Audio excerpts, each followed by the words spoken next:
Hello दोस्तों, आपके अपने चैनल पर्सनल ट्यूटर में मैं आप सबका वेलकम करता हूं। दोस्तों, आज का हमारा टॉपिक है भारत के राष्ट्रपति, जो कि अनुच्छेद 52 से 62 तक हमारे कॉन्स्टिट्यूशन संविधान में दिया गया है। अब लेकिन इसको पढ़ाने से पहले और शुरू करने से पहले मैं सबसे पहले आपसे एक सवाल पूछना चाहता हूं। मुझे बताइए कि भारत में राष्ट्रपति की ज़रूरत ही क्या है? अगर राष्ट्रपति का पद ना हो तो क्या कोई फर्क पड़ेगा? क्योंकि हमारे यहाँ देश तो हम जानते हैं प्राइम मिनिस्टर चलाते हैं और उनके जो मंत्रीगण हैं वो चलाते हैं। इसके अलावा जो सरकारी अधिकारी जो आप लोग बनना चाहते हैं वो लोग क्या करते हैं, देश को चलाते हैं। तो आखिर ये प्रेसिडेंट राष्ट्रपति के पोस्ट की ज़रूरत ही क्या है? ये नहीं भी होता तो क्या फ़र्क पड़ता? और मैं कहूँगा जिस पद की ज़रूरत ही नहीं है उसको संवैधानिक प्रमुख कॉन्स्टिट्यूशनल हेड का दर्जा दिया गया है।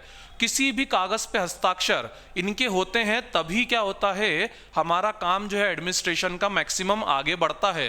हाई लेवल इंटरनेशनल एग्रीमेंट्स की बात कर रहा हूं मैं। तो दोस्तों, इसका जवाब ये है कि मान लीजिए जैसे हम चुनाव की बात करते हैं, 2019 में चुनाव हुए और 400 से भी ज़्यादा पदों के साथ जो क्या कहते हैं सांसदों के साथ मोदी जी ने अपनी सरकार बनाई। पर क्या होता अगर इनके पास लोकसभा की आधी संख्या से ज़्यादा यानी 272 से ज़्यादा सीटें नहीं आती? तो क्या ये सरकार बना पाते? बिल्कुल नहीं बना पाते। पर सवाल उठता है कि जब ये सरकार नहीं बना पाते तो कौन बनाता? बिल्कुल आप सही सोच रहे हैं, तब मिली जुली सरकार कोएलिशन गवर्नमेंट बनती। पर फिर एक सवाल उठता है कि जब मिली जुली सरकार बनाना है तो ये कौन तय करेगा कि बीजेपी सरकार बनाएगी, कांग्रेस सरकार बनाएगी या फिर कोई और दल सरकार बनाएगा? तो दोस्तों, ये तय करते हैं हमारे राष्ट्रपति। हजम नहीं हो रहा? तो दोस्तों, अगर आप इस बात को अच्छे से फील करना चाहते हैं तो मैं आपको एक राय देता हूं। इस सेशन के बाद 1996 का इलेक्शन जो है आप उसको सर्च करके देखिए। आप पाएंगे 1996 का जो इलेक्शन था उसमें अगर मैं बात करूं तो जो बीजेपी है उसको 161 सीटें मिली थी और उसके मुकाबले जो कांग्रेस है उसे लगभग क्या कहते हैं इससे 20 सीटें कम मिली थी। जिसके कारण जो है जो सरकार बनाने का प्रस्ताव है वो किसको मिलना चाहिए था? बीजेपी को। पर मुझे एक बात बताइए, 1996 के पहले क्या बीजेपी कांग्रेस के अलावा किसी और ने अपना 5 साल का कार्यकाल पूरा करा था? बिल्कुल नहीं। यहाँ तक कि सिर्फ एक सरकार या 2 सरकारें बनी थी, जैसे मोरारजी देसाई और विश्वनाथ प्रताप सिंह जी की। तो जब क्या कहते हैं 1996 में सरकार बनाने का समय आया तो सबको उम्मीद थी कि शंकर दयाल शर्मा जी को प्रेसिडेंट राष्ट्रपति जो है कांग्रेस ने बनवाया है तो वो कांग्रेस को ही सरकार बनाने के लिए बुलाएंगे। लेकिन आप सुनकर हैरान रह जाएंगे, उन्होंने उस वक्त सरकार बनाने के लिए बुलाया हमारे अटल बिहारी वाजपेयी जी को, जो कि बीजेपी के हैं, और वो भी उस समय सख्ते में आ गए कि मुझे कैसे बुला लिया। तो यही होती है लोकतंत्र की पावर, जिसमें राष्ट्रपति जो है अगर जनता का बहुमत जो है सुनिश्चित ना हो तो राष्ट्रपति तय करता है कि सत्ता बनाने के लिए कौन सा दल जो है आएगा, और अगर वो दल ना सत्ता का अपनी साबित कर पाए तो फिर वो फ्लोर टेस्ट में फेल हो जाता है, जिसके बाद उसकी सरकार जो है गिर जाती है। 272 के जादुई आंकड़े से साबित करना पड़ता है कि बहुमत जो है वो हमारे साथ है। और 1996 में अटल जी साबित नहीं कर पाए थे, इसी से एक जुमला चल पड़ा था, 13 दिन की सरकार। तो आप ये समझ सकते हैं राष्ट्रपति जो है वो हमारे लोकतंत्र को सुनिश्चित करने का काम करता है। चलिए आगे बढ़ते हैं। अब सबसे पहला सवाल उठता है कि सर, जैसे हम देखते हैं गवर्नमेंट एग्जाम्स कभी भी लेट हो जाती हैं, कोई फिक्स टाइम से नहीं होती। तो क्या हो अगर राष्ट्रपति का चुनाव भी लेट हो जाए? क्या ये हो सकता है? तो दोस्तों, ऐसा नहीं हो सकता, क्योंकि हमारे संविधान में, कॉन्स्टिट्यूशन में सीधे सीधे लिखा है कि भारत का एक राष्ट्रपति होगा, जो कि अनुच्छेद 52 में लिखा है। इसीलिए सरकारों को हर समय राष्ट्रपति को तो उसके पद पे रखना ही पड़ेगा। अब लेकिन एक सवाल उठता है कि ये राष्ट्रपति के पास शक्तियां क्या होगी? तो दोस्तों, राष्ट्रपति जो है उसके पास सारी की सारी क्या होती, कार्यपालिक शक्तियां होती हैं, एग्जीक्यूटिव पावर्स होती हैं, मतलब कानून को पालन करवाने की सारी शक्तियां उसके पास होती है। पर सर, हम तो देखते हैं कि प्रधानमंत्री और मंत्री सारे निर्णय लेते हैं, ट्रांसपोर्ट, हेल्थ, एजुकेशन वगैरह सबके। तो फिर राष्ट्रपति के पास ये पावर होती, बात समझ नहीं आ रही। तो दोस्तों समझेगा, हमने यहाँ पर इंग्लैंड के स्ट्रक्चर को फॉलो किया है। वहां पर जो है राजा सिर्फ क्या होता है, नाम का होता है, और काम की शक्तियां किसके पास होती है, प्राइम मिनिस्टर और उसके मंत्री परिषद के पास होती है। सो वही की वही घटनाक्रम हमारे यहाँ है। जो राष्ट्रपति है सारी कार्यपालिक शक्तियां उनके पास है, पर इनका इस्तेमाल वो अपने अधीनस्थ कर्मचारी, subordinate officers, council of minister के माध्यम से ही कर सकते हैं। उनके बिना ये अपनी शक्तियों का प्रयोग नहीं कर सकते हैं। तो सर फिर इनको पावर दी ही क्यों? तो दोस्तों ये आप पहले ही समझ चुके हैं, तो हम आगे बढ़ते हैं। अब ये तो हमने समझ लिया कि राष्ट्रपति क्या है, राष्ट्रपति का पद क्या है, और राष्ट्रपति जो है उनके पास शक्ति क्या है। अब सवाल उठता है कि सर राष्ट्रपति के पद को चुनेगा कौन? मैंने देखा है अक्सर स्टूडेंट्स को अनुच्छेद आर्टिकल्स याद करने में दिक्कत आती है, तो मैं आपको ऐसी कहानी सुनाऊंगा कि ये अनुच्छेद आर्टिकल्स आपको एक बार में ही याद हो जाएंगे। तो सवाल उठता है कि राष्ट्रपति को चुनेगा कौन? तो इसके लिए बनाया जाता है दोस्तों निर्वाचन मंडल, यानी कि इलेक्टोरल कॉलेज। अब ये निर्वाचन मंडल केंद्र स्तर और राज्य स्तर दोनों पर क्या होता है। सर राष्ट्रपति तो केंद्र स्तर पे काम करते हैं, तो राज्य स्तर पर इनका भागीदारी देने की क्या जरूरत थी? तो दोस्तों समझेंगे, राष्ट्रपति हमारे पूरे देश का होता है, तो अगर राज्य जो है, विधानसभाएं जो हैं, उनकी अगर इसमें भागीदारी नहीं होगी तो फिर तो ये राष्ट्रपति सीधे सीधे मोदी जी का या फिर हमारे केंद्र सरकार का हो जाएगा। तो इसलिए केंद्र और राज्य दोनों की बराबर भागीदारी इसमें होती है। जैसे कि लोकसभा के 543 सदस्य जो है इसमें भाग लेते हैं और राज्यसभा के 233 सदस्य भाग लेते हैं। सर पर लोकसभा में तो, राज्यसभा में तो 245 सदस्य होते हैं, तो फिर आप 233 क्यों कह रहे हैं? 233 में इसलिए कह रहा हूं दोस्तों, क्योंकि जो नामांकित लोग हैं, नॉमिनेटेड मेंबर्स हैं राज्यसभा के, जैसे मैरी कॉम जी, ये लोग राष्ट्रपति के निर्वाचन में, चुनाव में भाग नहीं लेते हैं। सर ऐसा क्यों?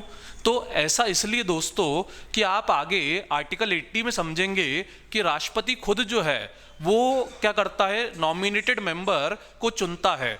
अब जिस व्यक्ति को राष्ट्रपति खुद अपॉइंट कर रहे हैं, अगर वही व्यक्ति राष्ट्रपति के चुनाव में भाग लेगा तो मुझे बताइए राष्ट्रपति जी की गरिमा थोड़ी कम हो जाएगी कि नहीं हो जाएगी? बिल्कुल थोड़ी कम हो जाएगी। इसलिए ये राष्ट्रपति के चुनाव में भाग नहीं लेते। तो सिर्फ और सिर्फ इलेक्टेड मेंबर्स रहते हैं लोकसभा और राज्यसभा दोनों के, जो मिला के कितने हो गए, 776। अब अगर राज्यों की बात करें तो हम सब जानते हैं हमारे यहाँ कितने राज्य है, 28 राज्य है। भाई जम्मू कश्मीर तो अब राज्य रहा नहीं। राज्यों के अलावा केंद्र शासित प्रदेश की हम बात करें, सर केंद्र शासित प्रदेश आपने तो अभी विधानसभा कहा था। बिल्कुल दोस्तों, पर दिल्ली और पुडुचेरी ये ऐसे केंद्र शासित प्रदेश हैं, यूनियन टेरिटरीज हैं, जहां पर विधानसभाएं हैं। और जम्मू कश्मीर भी मेरे हिसाब से संविधान में संशोधन होगा और जम्मू कश्मीर का भी नाम यहां जुड़ जाएगा।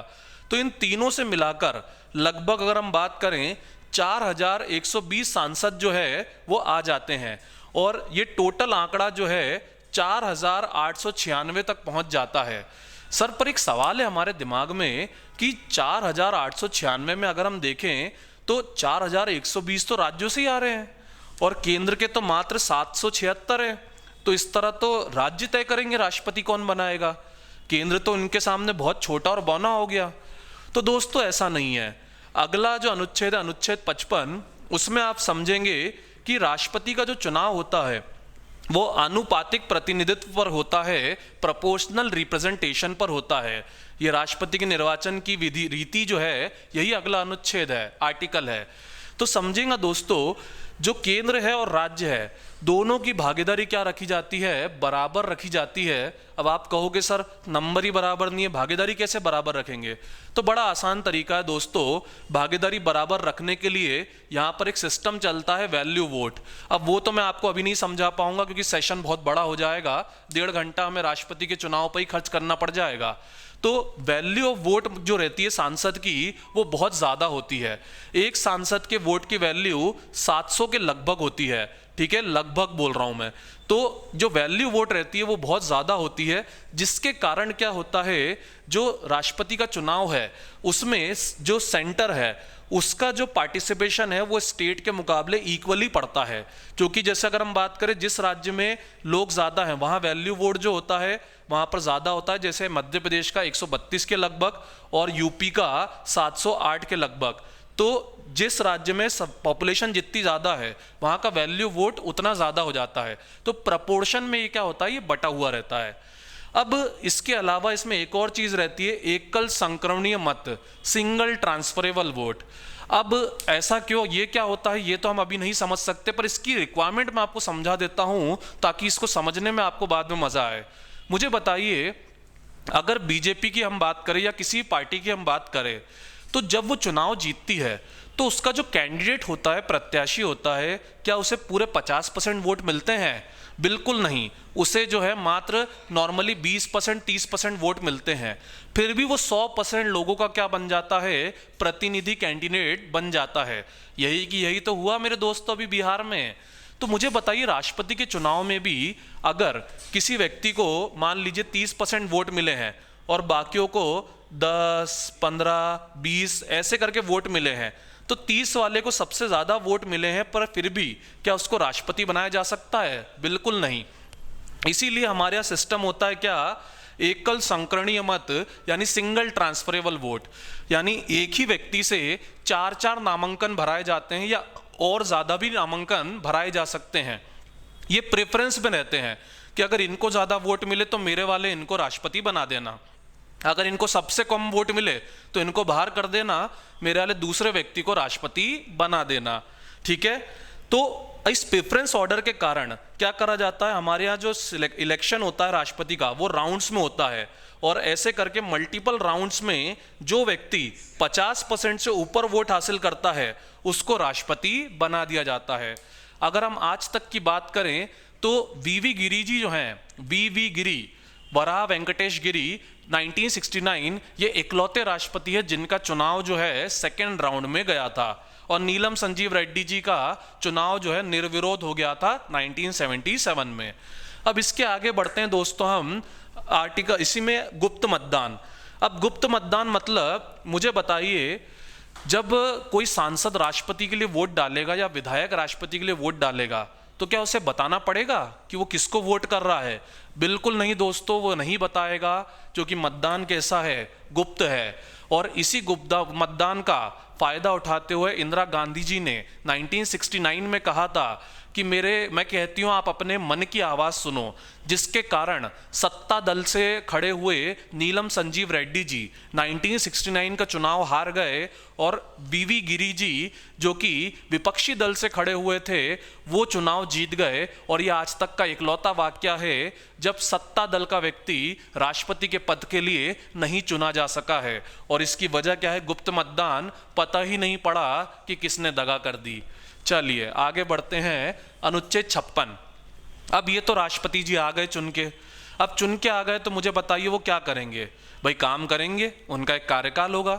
तो कार्यकाल कितना रहता है दोस्तों राष्ट्रपति जी का? 5 वर्ष रहता है। ठीक है, अभी हमारे वर्तमान राष्ट्रपति जी रामनाथ कोविंद है, पर मान लीजिए कि राष्ट्रपति का कार्यकाल जो है बड़ा अच्छा रहा, उनका काम लोगों को बहुत पसंद आया, तो हम क्या कहते हैं, जब किसी का गाना हमें बहुत पसंद आए हम कहते हैं वंस मोर, एक बार और। तो उसी तरह से राष्ट्रपति को भी अगर हम चाहें तो एक ही व्यक्ति को बार बार राष्ट्रपति बना सकते हैं। और ये शक्ति कहाँ है? अनुच्छेद 57 में, कि पुनः निर्वाचन करा जा सकता है एक ही व्यक्ति का राष्ट्रपति के तौर पे। सर किसी का करा है क्या? बिल्कुल करा है दोस्तों। पहले राष्ट्रपति राजेंद्र प्रसाद जी 1952 से 1962 तक 10 साल लगातार राष्ट्रपति के पद पर रहे हैं। अब इसके बाद सवाल उठता है कि सर मैं राष्ट्रपति बनना चाहता हूं सर, बड़ा ही पावरफुल और बड़ा ही शानदार पोस्ट लग रहा है, तो सर क्या हम राष्ट्रपति बन सकते हैं? बिल्कुल हाँ, आप राष्ट्रपति बन सकते हैं। शर्त यह है कि 3 क्वालिफिकेशन, अर्हताएं जो हैं आपको पूरी करनी होगी। ये 3 क्वालिफिकेशन हैं भारत का नागरिक, मतलब कि हम यहाँ डोनाल्ड ट्रंप जी को उदाहरण लेते हैं कि वो राष्ट्रपति बन सकते हैं क्या? तो वो भारत के राष्ट्रपति नहीं बन पाएंगे क्योंकि वो भारत के नागरिक नहीं है। दूसरा, क्या मैं राष्ट्रपति बन सकता हूं? तो 35 वर्ष की आयु, सॉरी दोस्तों मेरी उम्र जो है अभी 29 साल ही है, तो मैं राष्ट्रपति नहीं बन पाऊंगा। और तीसरा रहता है लोकसभा का सदस्य बनने योग्य। अब मैं लोकसभा का सदस्य बनने योग्य तो हूँ क्योंकि मेरी आयु 25 साल से ज़्यादा है और वोटिंग जो है, वोटिंग की जो सूची रहती है उसमें भी मेरा नाम है, पर क्योंकि मैं 35 साल का नहीं हूँ मैं राष्ट्रपति नहीं बन पाऊँगा। अब इन अर्हता क्वालिफिकेशंस के बाद सवाल उठता है कि क्या राष्ट्रपति के पद से जुड़ी कुछ शर्तें होती हैं? भाई रखना पड़ेगी, बहुत बड़ा पद है। तो बिल्कुल इससे जुड़ी हुई 3 शर्तें रहती हैं। पहली शर्त रहती है कि लाभ का पद नहीं होना चाहिए। सर इसका क्या मतलब है? इसका मतलब दोस्तों, जैसे मान लीजिए मैं अंबानी हूँ, ठीक है, मान लीजिए तो मैं अंबानी हूँ और मैं राष्ट्रपति जी जो को रिश्वत देना चाहता हूँ। अब रिश्वत दूंगा तो भाई अपराध होगा, तो मैं काम करता हूँ, मैं उन्हें अपनी कंपनी में एक बड़ा सा पद दे देता हूँ और उसकी लाखों रुपए सैलरी तनख्वाह रख देता हूँ और वो राष्ट्रपति जी के अकाउंट में हर हफ्ते डालता रहता हूँ। तो क्या ये भ्रष्टाचार हुआ? क्या ये रिश्वत हुई? नहीं हुई। तो ऐसी इस प्रकार का, पर सच बोलूं तो भ्रष्टाचार हुआ ना, तो इस प्रकार का अप्रत्यक्ष भ्रष्टाचार ना हो, इसी के लिए बोला है कि राष्ट्रपति के पद पर रहते हुए आप किसी लाभ के पद पर नहीं रह सकते। इसके अलावा अगर हम बात करें तो पुलिस ऑफिसर्स जो रहते हैं नॉर्मली उन्हें अपने घर का किराया देना पड़ता है। अब मुझे बताइए, अगर राष्ट्रपति भवन का किराया देना पड़े तो कैसा रहेगा? बिल्कुल नहीं हो पाएगा, लाखों रुपए किराया हो जाएगा, राष्ट्रपति बनने से ही लोग मना कर देंगे। तो राष्ट्रपति भवन का कोई किराया नहीं। तीसरा, वेतन एवं भत्ते कार्यकाल में कम नहीं। अब मान लीजिए कि जो राष्ट्रपति है वो ज्ञानी जेल सिंह जैसे निकले। भाई ज्ञानी जेल सिंह जी जो हैं वो प्रधानमंत्री को ही हटा देना चाहते थे, तो मुझे बताइए जो राजीव गांधी जी हैं वो उनसे थोड़े नाराज रहेंगे कि नहीं रहेंगे? बिल्कुल नाराज रहेंगे। तो नाराज रहेंगे तो हम अपने अगर किसी एम्प्लॉय से नाराज हों तो उसके साथ क्या करते हैं? भाई उसकी तनख्वाह कम कर देते हैं। तो ये चाहेंगे उसकी तनख्वाह कम कर दी जाए, पर फिर भी ये उसकी तनख्वाह कम नहीं कर पाएंगे क्योंकि वेतन एवं भत्ते कार्यकाल में क्या नहीं करे जा सकते? कम नहीं करे जा सकते। सर मतलब राष्ट्रपति की जो वेतन है और उसको जो सुविधाएं दी जाती हैं वो कम नहीं हो सकती हैं, पर अगर अभी क्या कहते हैं कोई क्या कहते हैं कमी लाई जाए तो वो रामनाथ कोविंद जी पे लागू नहीं होगी, उनके बाद में जो व्यक्ति आएंगे उनके ऊपर जो है ये कमी लागू हो जाएगी। अब अगला सवाल उठता है, सर इनको शपथ कौन दिलाता है? मैं समझता हूँ 59 तक आपको पूरा सीक्वेंस में याद हो गया होगा, सिर्फ 60 और 61 में आपको 60 याद रखना है, 61 भी आपको याद हो जाएगा। शपथ जो है दोस्तों इसको सीजीआई दिलाते हैं, चीफ जस्टिस ऑफ इंडिया दिलाते हैं। नॉर्मली किसी भी व्यक्ति को शपथ जो है उसके नज़दीक का या फिर उसके ऊपर वाला व्यक्ति दिलाता है, और राष्ट्रपति तो हमारे यहाँ वैसे ही संवैधानिक प्रमुख है, तो उनके जैसे प्रतिष्ठावान पोस्ट को जो शपथ है वो हमारे चीफ जस्टिस ऑफ इंडिया ही दिला सकते हैं। अब जब इनकी शपथ हुई थी कोविंद जी की, उस समय तो JS केहर जी जो हैं भारत के चीफ जस्टिस ऑफ इंडिया थे। अब आपका होमवर्क है वर्तमान में कौन है, और अगर आपको पता है तो कमेंट सेक्शन में कमेंट करके बताइए। अगला, राष्ट्रपति का महाभियोग। अब समझिए पहला अनुच्छेद था कि राष्ट्रपति आएगा, तो आखिरी अनुच्छेद क्या होगा? राष्ट्रपति जाएगा। तो आखिरी में क्या है? राष्ट्रपति का महाभियोग, कि राष्ट्रपति को क्या हटाया जा सकता है? तो दोस्तों बिल्कुल राष्ट्रपति को हटाया जा सकता है, पर उसके लिए क्या करना होगा? लोकसभा या राज्यसभा जिस भी हाउस में आप ये प्रस्ताव ला रहे हैं उसके 1/4 सदस्यों से पहले प्रस्ताव पारित कराना पड़ेगा। प्रस्ताव पारित का मतलब भाई 1/4 सदस्य जब कहेंगे कि हाँ भैया ये राष्ट्रपति हमको पसंद नहीं है, इसको हटाया जाए, तब ऐसा होगा। अब ऐसा क्यों जरूरी है? तो ऐसा इसलिए जरूरी है दोस्तों, अगर ऐसा नहीं होगा तो भाई राष्ट्रपति जैसे बड़े पद पर बहस चालू हो जाएगी ये जाने बिना कि राष्ट्रपति को हटाने की कोई वजह भी है, और राष्ट्रपति को हटाया सिर्फ तभी जा सकता है जब वो संविधान का क्या करे? उल्लंघन करे या संविधान के खिलाफ जाए, मतलब कि प्रधानमंत्री की या मंत्रिपरिषद की बात मानने से इनकार करें। अब मान लीजिए प्रस्ताव पारित हो गया तो क्या होगा? एक विधेयक लाया जाएगा, बिल लाया जाएगा। अब मुझे बताइए संवैधानिक प्रमुख कॉन्स्टिट्यूशनल हेड को हटाने की बात हो रही है, क्या यह काम आसान होना चाहिए? बिल्कुल नहीं। तो दोनों सदनों में, दोनों हाउसेस में इसको 2/3 बहुमत से 2/3 मेजोरिटी से क्या होगा? पास करना पड़ेगा।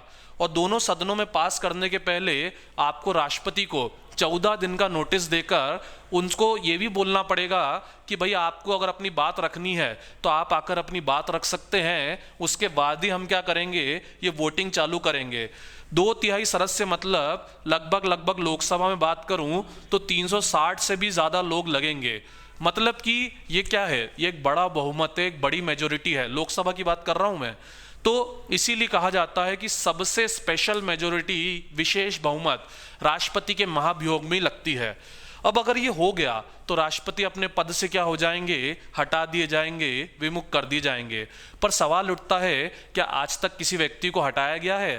तो दोस्तों इसका जवाब है नहीं, आज तक किसी भी व्यक्ति को राष्ट्रपति के पद से नहीं हटाया गया है।